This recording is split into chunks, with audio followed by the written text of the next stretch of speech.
says CD initializing. SD. There you go. It's going. All right, so a few months ago when I planted this stuff, we were given, what was there, 8 varieties of B&H genetics. Wow. To do a test plot on. That is over 200 bushel right there. So this is the 100, this is a, oh my God. I haven't seen that yet. So my combine has a row selector. Because I'm 12 rows, I can set it to 6 rows, and that'll give me the bushels per acre that it's running right now. We can do this. It is now running. We're not doing all. We're going to do township, and we're going to do Sunrise Field. Back. Oh no, I'm not on the township. I'm along with this one. And then we'll do Sunrise Field, BH1. 205? No, So it's running 205, 206 Six. bushels, 207, 175. The moisture is not working correctly, and I don't care to mess with it. So it has been running 17, 18%. This is 212, 279 on this B&H Genetics variety. Holy moly. 213. We're really ripping into it. Nice. So might be buying a lot of this. Yeah, I like that. I like that too. FS varieties were right next to it, and they weren't even close to this. Beautiful. So there's the variation, just all solid green, not even anything yellow. So what I'm doing is I'm going to do BH1, BH2, all the way 1 through 8, and then I will go back to my YouTube video and I will show what the prospective yields were for the different varieties, and that'll tell me what I'm going to be planting as far as B&H Genetics next year. These were all treated exactly the same. There's no more fertilizer, there's no more secret sauce than anywhere else on here. That's just the way the cookie crumbles with it. I cannot believe how much corn we just stuffed in that tank on 6 rows. Literally. Look at that. Right up to the end. So we're going to do this, and we're going to grain bins full. Shoot. Now we'll be able to get somewhere with it. Alright, so we're going to do new. Okay, we're going to do new. We're going to do BH space number 2. Enter. So this is a totally different variety. So I had like, I don't remember the day, but one was like a 111, the other one was 111, 110 or 19, 18. So there was just a bunch of different ones. 1, 2, 3, 4, 5 AM. That's number 6. Before we get going on this thing really big time, I'm gonna. Oh, can you believe I only lost 1 in on that? Okay, so that's 6. Okay, let's do this. Fuel level is low for some reason. Oh, see, it changed on me. So there we go. Alright. So we're back to 6. It's a different variety. You can see it's a shorter variety over there. Overall, you see the difference between that and this? I see it. Alright, so let's do run 3 and see how she goes. Orange. Well, Huh. that's because we just went through that wet spot. It was the same on the other variety.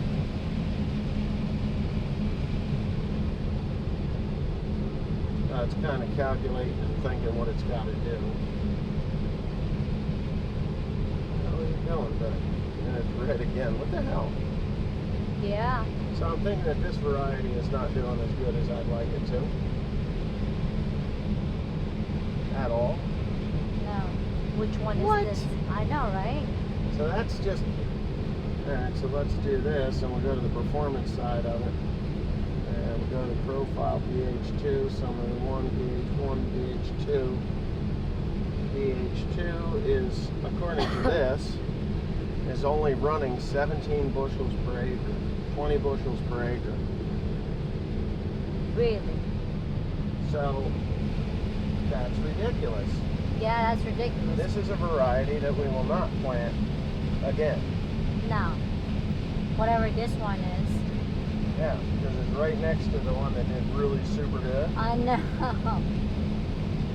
Oh, he's just a My test data plot. is So. really 67 bushels, 68 bushels is what this thing is saying. And I believe it because there's nothing coming up the bin. Wow, isn't that amazing? It's what you do? amazing. The difference between one variety and the next of about 180 bushel. That's crazy. Yeah, that is crazy. 150 bushels. About 150 bushel. Difference. 150 bushel difference just by one variety. Yep. Yeah, so that's a variety I don't care to ever plant again. At all. That's a stinker. 70 bushels wet, 59 bushels dry. I don't think it's as wet as what they were saying it is. We are about to top off of this combine. We're full. I'm hoping I can get to the end. Tim's coming with a truck. And if I go really slow here at the end, we'll be fine. And I'll give you these varieties. So if you're running a B&H variety, if you're running B&H and you're wondering why one variety is better than the others, these are the kind of tests you have to perform. Oh my God, it is, look at that, it's in the camera, terrible. Careful, careful. I'm careful. So we averaged on that 1 6-row test, 83 wet, 71 dry. It's going to be higher. It's somewhere between 71 and 84 because we are not 28.6. That thing has been stuck on 28.6 the whole time. I should probably pull the auger out of there and clean it off and see if there's an issue with it or not, but who the heck knows. But anyway, so there's your comparison between two, and I will do the other 6. I will do the other 6 varieties, and we'll get the totals at the end because my camera will die if I don't do it right. And I'm waiting for a truck, and I don't want to spill corn. I hate cab corn, right? I hate cab corn. Cab corn is like, because you just want to get that little extra, and I need to get to the end.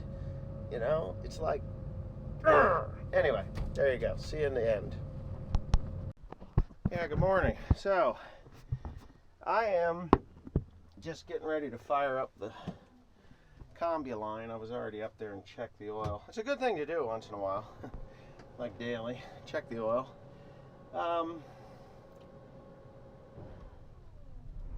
There she goes. New Holland Agriculture. You know, I got to talk about this computer.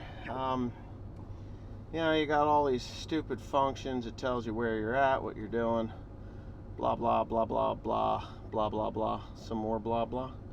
And this is what it'll give you. Engine oil temperature's 80 some odd degrees.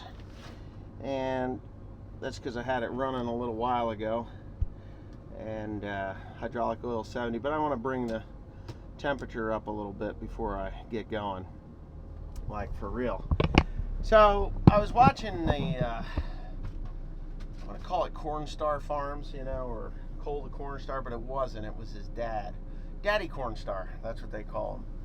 So, Daddy Cornstar seems like a really nice guy, you know, down to earth. I'll bet he's not the same in real life than he is in, you know, I bet he's different in person than he is on film because that's just the way it is.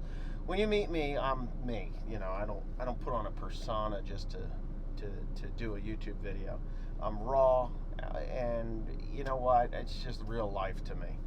I post a vlog. I'm not trying to make millions of dollars doing YouTube videos, and I think honestly that's just who I am, what I am. I'm not gonna be someone that I'm not. But anyways, I was watching this thing this morning at about 4:30, and he's operating the new bin site. Now, a lot of people know that new bin site has been nothing but BS crap since the day they started using it. And I don't even know what their names are. I hate calling them Daddy Cornstar because it's not their names. I don't know what their names are because, let's face it, I only watch them once in a great while. When I see a subject that I like, then I'll watch it because I just can't stand Cornstar crap. Just be you. And you don't run around doing that stuff all day long. But I like more raw video, raw content instead of this fake made up shit. But anyways, I watched some of the build of that site, that bin site. Now, I've never built a bin site ever. When I was a kid, we put up the grain bin. Now, I have worked around the things that were done on this farm my whole life. I'm 51 years old, and I've made do with what I've had, and I think that just is instilled in me. Do I need to spend millions of dollars to do this business that is so volatile, especially here in New Jersey? A very volatile business. Do I need to go spend $1 million or more? I think they're closer to $1.5 million on that site from what I can see, especially with the house and stuff. And Cole did revert to that a little bit when he was begging for money, selling jars of dirt from their bin site. Not his finest moments. Now, Cole does have some really good content. I'm not going to lie. I enjoy when he gets into the nuts and bolts of it. Now, I'm old. I'm 51 years old. This stuff here, right here, this doesn't interest me. That interests me because I can, switch between my different cameras. This is my favorite view. But when I go down the road, I kind of like this. And when I'm going out of fields now, I definitely monitor that so I don't whack into a tree again. But this stuff here, this doesn't excite me. I do like to see, what's going through the rotors, if it's going too far or not far enough or whatever. And you can set the thresher loss sensitivity, and it's basically nothing. But this is your yield loss out the back, and this is your re-thrasher, which very rarely spills over. If you've got your combine set correctly, you won't have those issues. Now, I do need to slow my rotor speed down a little bit, but it's just going way too fast. And let's see, are we speeding up or slowing down? I think we're slowing down. Yeah, we're slowing down. Rotor speed low. Anyway, I'm gonna just move on over to my field position over here. That parking brake is not on. Okay. Alright, fine. They want the parking brake on? Yeah. The thing with that bin site, and it makes me sick and sad to see it, but I do remember watching some of Cole's videos as they were building that because I was interested in it. I wanted to see how this whole process was going to go for them. And I also remember him running around with his camera, pushing these guys to get it done, get it done, get it done, get it done. Which, being I'm 51 years old, I know how a lot of people do work. And they're not as ambitious as, say, somebody like me or even Cole is. Cole's a pretty ambitious kid. But when you push people like that, and even though you're being, kind of cute and fun on camera, those guys that are doing that work, they're not taking what you're doing as cute and fun. They're taking it as, you're pissing me off because you're pushing me to do this job that I've done all my adult life, and this is how it's done, and if you push me, this is what you're going to get. And honestly, I think that's part of why they got what they got. Cole himself even said that it was a reputable bin builder. So if you've got a reputable bin builder and you're pushing them to the point where they're not happy, you're not going to get quality work out of somebody you're yelling at to get shit done with. Now, I don't know what the contract stated. Cole has stopped talking about it on his channel, but I can tell you, I guarantee you that some of their problems that that is happening to them or going on with them right now is a direct result of him running around with that camera, pushing them to get the job done because they didn't want to put corn in a building again that coming fall. But, you know, that's more than likely what the lawyers for that bin builder are going to hone in on and do, you know, and go after in their defense, right? So, would you blame them though? I don't blame the Cornstar family for being upset about that bin site, but I also think there's some blame to be had as well on Cole for pushing them so hard. You know, get it done, get it done. Well, when you push people to do work that is important like that, whether they're sloppy on purpose or sloppy because they were rushed, you know, that I think there's something to be said about that. Now, it's none of my business, and I'm just a guy out here in New Jersey that's doing what we do, which is grow corn and soybeans now, and hay, lots of hay still, a lot of hay still. And I'm just happy to be alive, and I'm happy that what I do on my farm, and there, you know, and I do it myself. You've watched me do it myself, and then I have nobody to blame but myself if it doesn't work out the way I want it. And so far, what I've done has worked out in my benefit because I'm the guy that did it. Anytime you hire somebody to do work, it's very expensive, and you are at the mercy of the man that's doing the job. So, yeah. But anyway, that's just life, and I hope that everybody involved in this thing can actually come together in an amicable way and just get the problems resolved. And, you know, for the bin builders, because I guarantee you Cole is going to publish every single thing that he can publish when he is able to publish it on that bin site with precision accusation, right? Because Cole is a precise person. He works really hard on his farm. He produces a good quality product, and that precision isn't going to stop when it comes to the critique of this company when they either win or lose this case. And I just don't, I think it's unnecessary really for him to go that route because honestly I think there's blame on both sides. Now I'm just an outsider looking in. That's all there is to it. I'm just an outsider looking in. I have no skin in the game. I have no pony in the race. I just look at it from an outsider's perspective that I do believe there's fault on both sides, and they both could come to an amicable agreement as to what needs to be paid for, what needs to be refunded, overrunning costs. And you know, I did watch him read that contract that this is the price of the bin site, this is what it's going to cost, and then I do believe the number was like $60,000 in overrunning costs. Well, whose fault is that? That's the contractor's fault.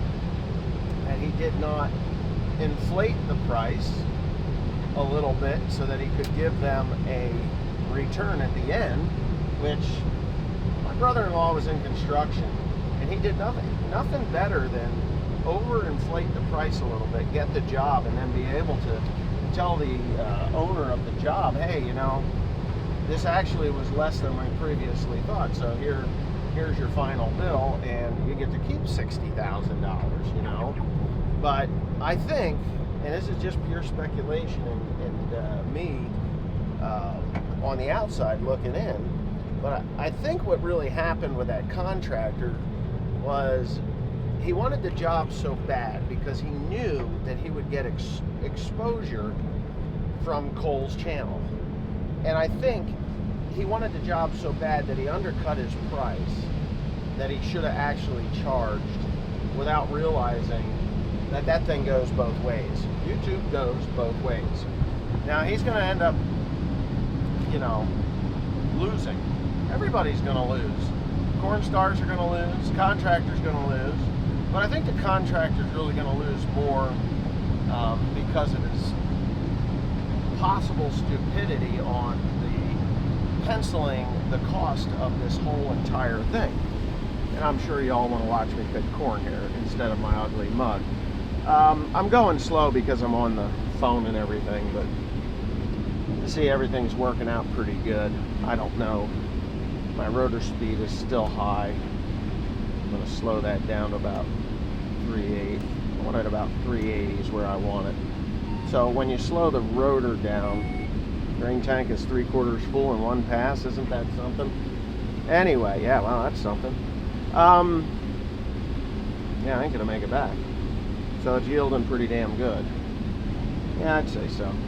Yeah, so I just think there's too many losers in this game of life that they're playing. And I watch it with a grain of salt. I saw the Farming Life chime in on Daddy Cornstar's channel about getting a lawyer to read, the contracts on the bin site, which I'm pretty sure Cole did, but,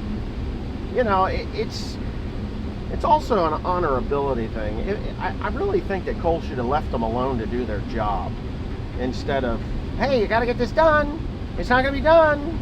Nobody wants to hear that. It's like when you were in grade school and your teacher was looking over your shoulder with her nasty coffee breath, watching you fuck up your homework assignment or your assignment because, that says that grain bin is full, and that's something. Well, amazing, but not quite amazing because I need to do that. Yeah, so, and I think that's probably how these grain bin builders were feeling, that, this guy's breathing down my neck and I don't really like that. Okay, I hear you. Oh no, I'm one row off. I'm one row off, Wesley. Anyway, come on, you stupid old fuck. There you go. But anyways, that's just my observation. I'm sure there's going to be some comments, and I'm sure that there's going to be people that are telling me that I'm jealous of Cole, which I am far from jealous of Cole. I have no desire to be jealous of Cole. I think there needed to be some updates and upgrades. All right, so now I'm going to talk about my personal preferences or personal opinions about what I think they should or should not have done with their farm or bin site. Obviously, loading into a building and loading out of a building is not fun for anybody that's involved in that, because, let's face it, I did that for my whole entire life until about I was 44 or 45 years old. It sucked. In the building, you got no airflow in there. If you do have airflow, you got to work around the airflow. Screwing in those stupid fans and stuff never works out too well. It's just annoying, to say the least. So there did need to be some bins built, but to completely do what they did in such a complete manner, to me, I thought it was overkill. They should have had a phase 1, phase 2, phase 3, and phase 4. 4 phases of it. So you take that bin site, you design it, you put it the way you want it, and you build a few bins to accommodate what you're currently doing. And then in phase 2, which could be a year or two down the road, then you phase in a couple of more bins to make up for your expansion or projected expanded growth. And I am onto the bin, dummy. I'm going to kill that. Oh, did you hear the cab corn? Yes, Wesley, I heard the cab corn.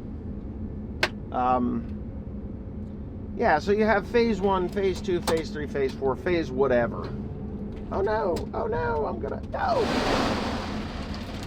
You dumb son of a bitch. Now, I'm talking about myself, not somebody else. There, I knocked over a stalk of corn. Can't believe I just did that. But anyway, I'm on now, you gotta get around. You're gonna knock down more, aren't you? No, actually I didn't. Can you believe that? Anyway, that's my personal opinion on it. Expand as needed, not expand as you would like to expect to be growing, because you don't know. You don't know how, market prices are going to be. You don't know. You really don't. You just don't know. I'm going to have to do this. You really just don't know. And to me, throwing that kind of money all at once, foolish. just plain foolish. Oh, my wife is coming in. So, anyway, with that being said, I hope you understand what I'm saying. And if the corn stars are watching this, you know, you do a good job. I'm not criticizing you in a negative way. I just think that there's blame on both sides, and I think you all know that. But yeah, and it sucks. What you guys are going through absolutely 100% sucks. The decisions you made, you felt were the best for your operation. And to be honest with you, you know, who am I to say that you made a mistake? I don't think you made a mistake. I think the biggest mistake that you made was actually running around with the camera and pushing these guys to get it done, so you had, you know, this thing done. Even though they said it would be done, we all watching from the outside knew that it would not be done, because we know, we're watching it, and you were hoping it would be done. But in reality, pushing them to do that, I think, is part of the problem. But anyways, with that being said, thanks for watching, and don't be too harsh in the comments. But if you're going to make comments, keep them respectable. And if you want to tell Cole to watch this, that's okay, because I kind of want him to watch it. I'd like to talk to Cole anyway, because, you know what? I don't know. I think I have a lot to offer him, and he has a lot to offer me, and it would be fun to get together. That's all. Yeah, that's all.